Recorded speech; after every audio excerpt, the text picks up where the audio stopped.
Every time I look at you, I'm so glad that you're the one I've been growing closer to as the years have come and gone, sharing for good or ill, hardly a day apart, older outside but still young at heart. I tell you what we'll do, Albert. We'll get Barbara some flowers. After all, they have invited us to Sunday dinner tomorrow. I'll go down to the florist as soon as I've done these shirts. On the other hand, I might take all my clothes off and do a streak down to the rifleman's. I might as well be talking to myself. Albert. Yes, Ethel? You haven't been listening to me, have you? Yes, I have. All right, then what did I just say? You haven't been listening to me, have you? You've got your nose stuck in that book again. Well, I've just got to the interesting part. I'm trying to find out who killed the Colonel. It was the gardener. Now, what did you tell me for? You said you wanted to find out. Well, you spoiled it for me now. Oh, never mind. What's on the telly? No, nothing much. There's usually a good film. We've seen it. It's the Bible. Oh, I like that. I didn't. It's a load of rubbish. Don't be blasphemous. It was very moving. It wasn't authentic. Well, of course it was authentic. It was adapted from the book. But what about the beginning? The creation of man? Well, what about it? Well, first of all, there was a pile of dust. Next minute, there's Adam Starkers. Well, of course he was Starkers. What did you expect him to have on? A black coat and striped trousers? No, that's where they made their mistake. What mistake? When he stood up, you could see it. I never saw it. Well, it was there, right in the middle of the screen. Are you sure we're talking about the same film? Well, he never should have had one. Well, what? A belly button. He had a belly button. We've all got belly buttons. But Adam shouldn't have had one. I mean, if the first man was made from a pile of dust, what was he doing running around with a belly button? Well, perhaps they couldn't find an actor without one. In any case, it doesn't say in the Bible that Adam never had one. For all we know, God might have given him one so that he wouldn't feel out of it when the others came along. Well, anyway, it didn't happen that way. What didn't? Mankind, the human race, we descended from monkeys. You speak for yourself. No, it's true. It's true. Primitive man evolved from the apes. Ah, and where did the apes evolve from? I don't know. Perhaps Adam was an ape. You do talk some rubbish. Hey, what you doing? I'm ripping this up for dusters. Well, that's one of my favourite shirts. I know, but the collar and cuffs are frayed. Well, why don't you use the shirt lap? I already have done. Twice. Oh, well, I think I'll stroll down to the rifleman's and I'll take young Norman with me. You leave Norman where he is. Oh? They don't want you always popping in and out. Young married couples want to be left on their own occasionally. Don't forget, they're still at the romantic stage. Fancy an early night? Well, I'm not that sleepy. Who said anything about sleep? Don't you ever think about anything else? Is there anything else? I just want to sit down and relax. You could relax in bed. Not with you mauling me about. You can't beat a good maul. Oh, get off! I can't help it, I'm hot-blooded. Well, go and have a cold shower then. Only if you have one with me. Oh, go away. Gives a kiss. No. Go on. No, I'm not in the mood. You think you'll be in the mood later on? I've no idea. It's funny, I'm always in the mood. Yeah, I know that. Expect that's nature's way. What are you on about? Well, if I had to wait till I was in the mood, my moods might not necessarily coincide with your moods. We could go for months without ever getting anything together. On the other hand, if you were always in the mood, we'd be worn out in a week. Be a great way to go, though. You men are all the same. You're obsessed. But we're lovely with it, aren't we? Sometimes. You see, Barbara, men have a higher sex drive than women. That's no reason to start your motor running every night. John in the pub, he does it every night. How do you know? Well, he told me. Men talk about these sort of things. I hope you don't go discussing our sex life at the Rifleman's. You do, don't you? Not specifically. Don't tell me you've been saying we do it every night. No, love. Oh, thank goodness for that. I said we did it twice a night. I'm only joking. Well, I should hope so.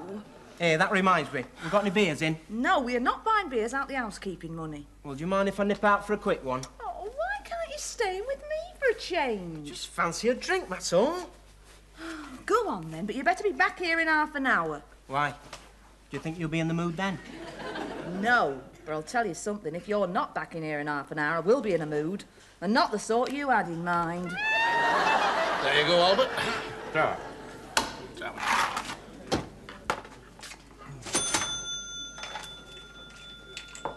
Hey! Oh, what's the matter? Look at that.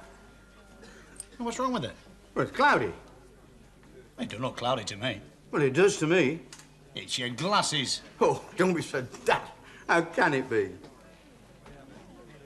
Oh, you're right. It is my glasses. You want to be cleaning them now and again. Aye. I thought it was a bit foggy in here. Well, cheers. Cheers. Packet of Schrutes, please. Oh, hello, Mr. Collier. How do? How's the hairdressing business? Oh, it's doing nicely, thank you. I've gone unisex. Get away. I thought you were always like that. Cheeky. No, I must say it is nice to have a few men popping into the salon, you know, every now and again. You must come up and try me sometime. Thanks. Cheerio. Oh, sorry. My pleasure. I think he fancies you. He fancies everybody. Fine, please, John. I've nearly finished this. And one for my friend with the hollow legs.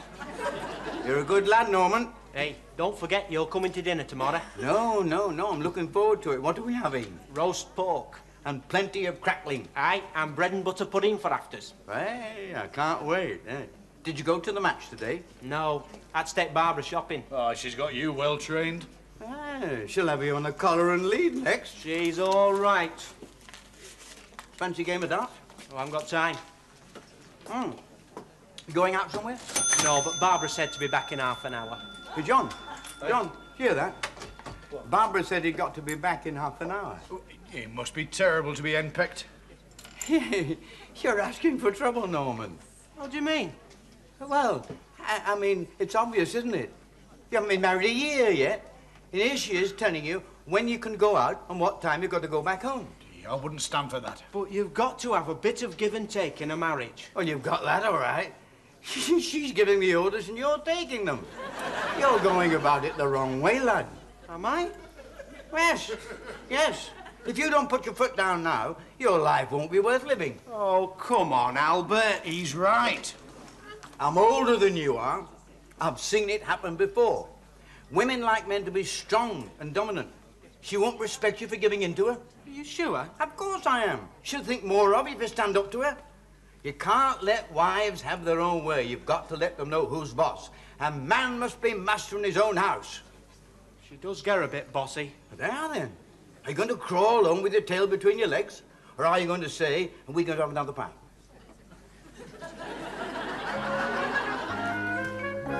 Same again.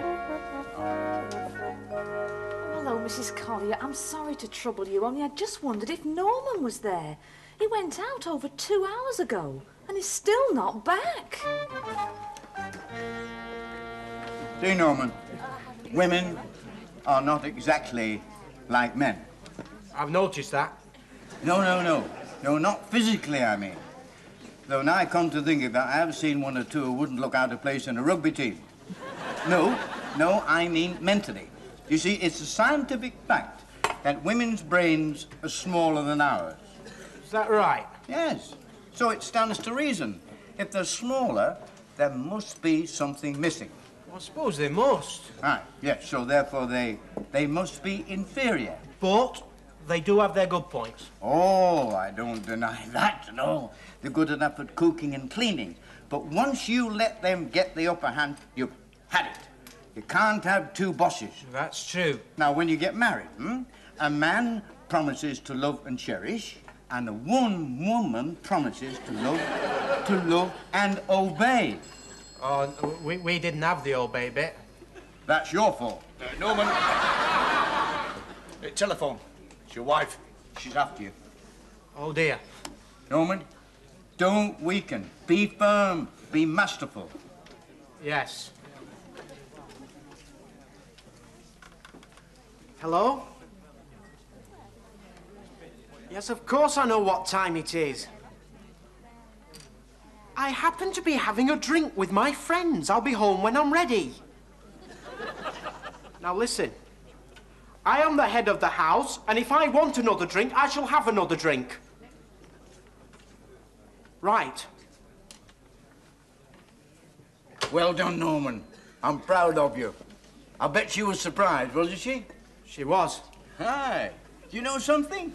This could be the turning point of your marriage. It could. Barbara told me not to bother coming home.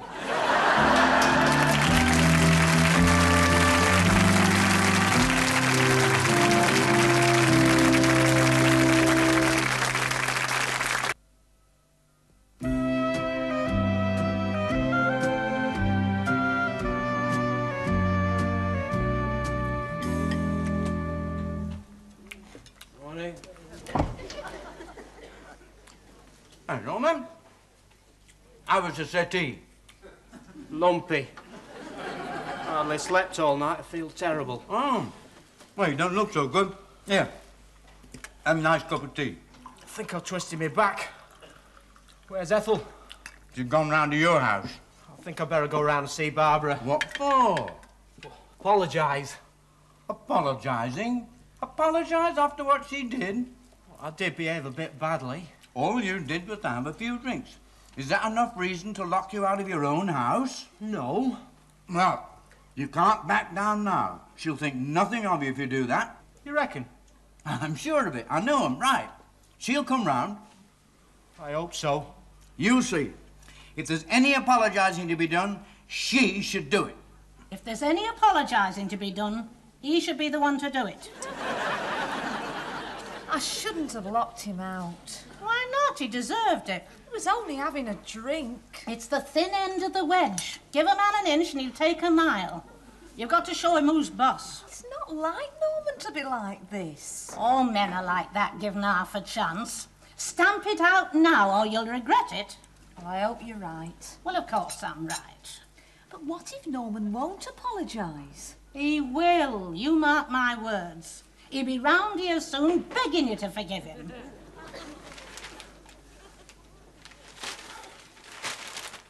Want to swap? No. I don't know why I bother with the Sunday papers. There's nothing in it but nudes and stories about goings-on. I like all that. I don't know why they're not more serious, you know. They should have something religious in them. Yeah, there's a bit about religion in my one. All right, let's have a look. Here. There. Sex change vicar wants to be a nun. That's very religious. Must be very painful. What must? Changing your sex. Oh, aye. Don't think I'd fancy it. I shouldn't bother if I were you, Norman. I can't see you running around in a bra and knickers. Well, come on. Where are we going? We've got to wash the pots. Oh, Thrillsville. Right. I'll wash, you wipe. No, she usually wipes. Who does? Barbara. I usually wash, she usually wipes. Stop napping, grab a tea cloth. It used to be the other way around. What did? Me and Barbara. She used to wash and I used to wipe. Oh, that's very interesting. And then she changed it. Will you shut up and start wiping? Sorry. You clumsy devil. That's why Barbara makes me wash. Says I'm accident prone. Yes.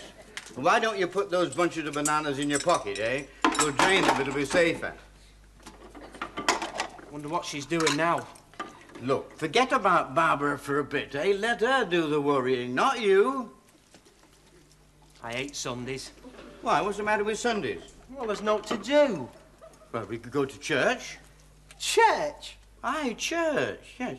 You remember church, Norman? It's that big building with the steeple and stained glass windows. Aye. The last time I went to church, they threw water over me and slapped me backside just for wetting me nappy. You're a ruddy heathen. Aye, and I tell you another thing. I'm a happy ruddy heathen. You'll find out, my lad, when you go. Shan't bother going then. Oh, don't be silly. We've all got to go one day, whether we want to or not. Ah, but where do you go? When you go? If you go? Well, we either go up to heaven or down to hell. You see, you make it sound like a department store. Going up, halos and harps. Going down, pitchforks and shovels. You'll find out, my lad, the day of your funeral. Not gonna have a funeral. Oh, don't be silly. We've all got to have a funeral. You can't have a funeral if you haven't got a body. And I'm donating mine. Who to, the zoo? No, medical science. My skeleton and organs will help future medical research. Uh-huh. What about Resurrection Day?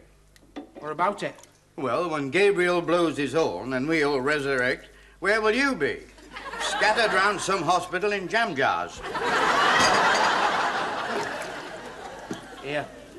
Your missus is a long time round at our house. Well, you know what women are like when they get alone, you know. Rabbit, rabbit, rabbit, rabbit. What do you reckon they're talking about? Us. I reckon she started to feel sorry for herself. Take my word for it, she'll be round here in a minute. What if she's not? She will be. I know women. I've been through this before. What, you mean you and Ethel? No. My cousin Vera. She and her husband Fred had a terrible row, and she went home to her mother's. What happened?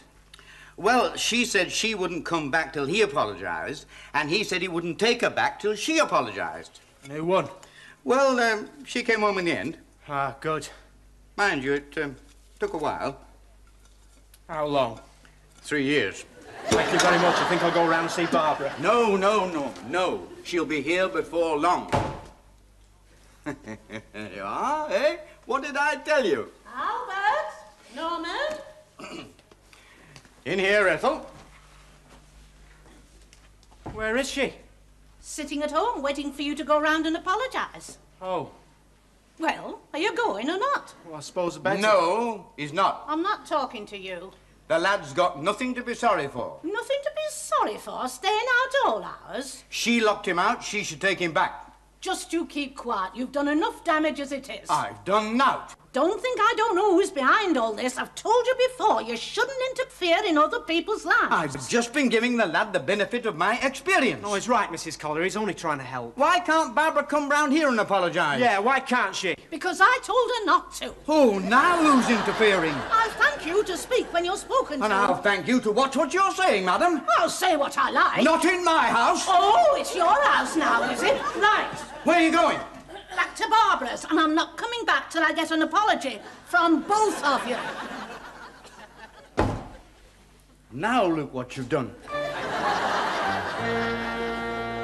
I've just put the pork in the oven for you. I'm not hungry. Oh, you'll have to eat something, love. I never thought Norman could be so stubborn. Well, they say you never know anyone till you've lived with them. I discovered something about Albert that I never knew until we were wed. What was it? Well, it was our wedding night, and we got into bed. I snuggled up to him, and I found something very peculiar. Oh, dear. He had his socks on.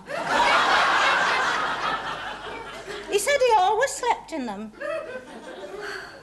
I think I'll ring Norman up. What for?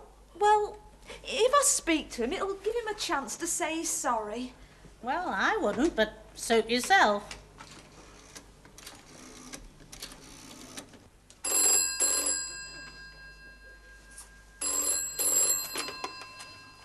Hello? Hello, Mr. Collier, it's Barbara. Could I speak to Norman? Just a minute. Told you. Barbara. I accept your apology. apology. Isn't that what you rang for? No, it isn't. I rang so you could apologise to me. You locked me out. Well, you deserved it. You're a male chauvinist pig. She's hung up.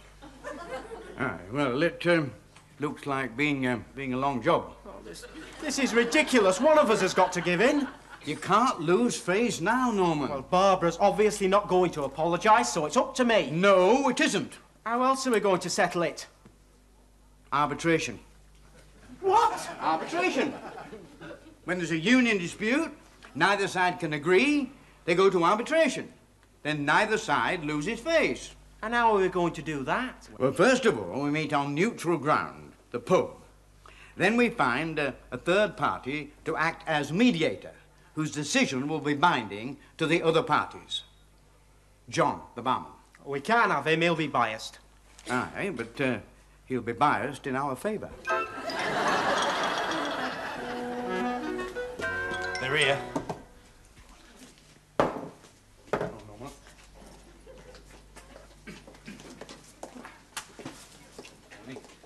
Morning. Oh, would you like to sit here? Hello, Barbara. Don't get too friendly, Norman.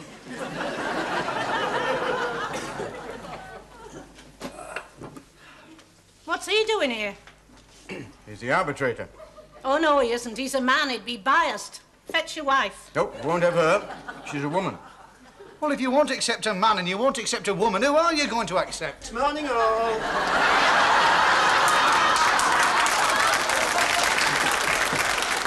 Excuse me. You're just the person we want.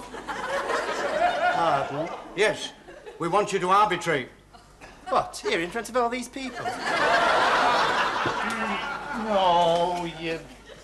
No, you see, they've had a barney, and they want you to listen to both sides and decide who's in the right and who's in the wrong. Oh, how exciting. It's just like Crown Court, isn't it?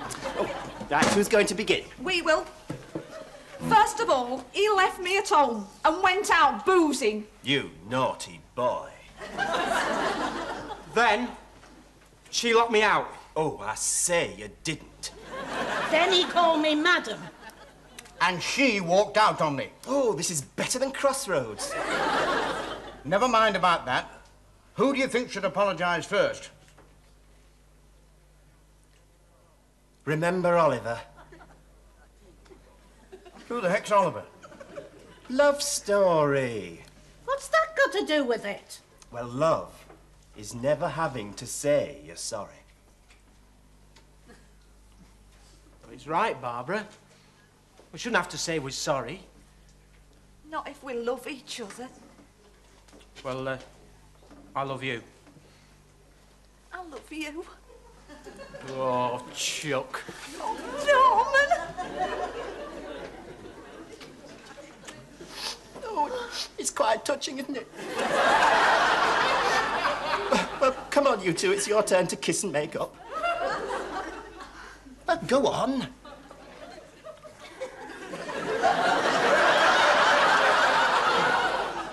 Will you forgive me, Ethel? There's nothing to forgive, Albert.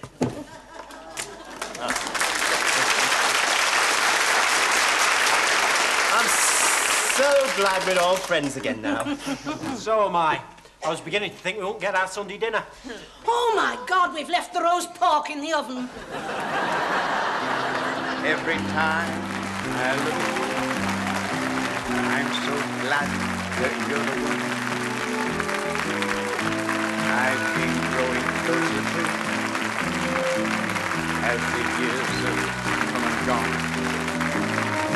Sharing the good or ill, hardly a day apart. On the left side, but still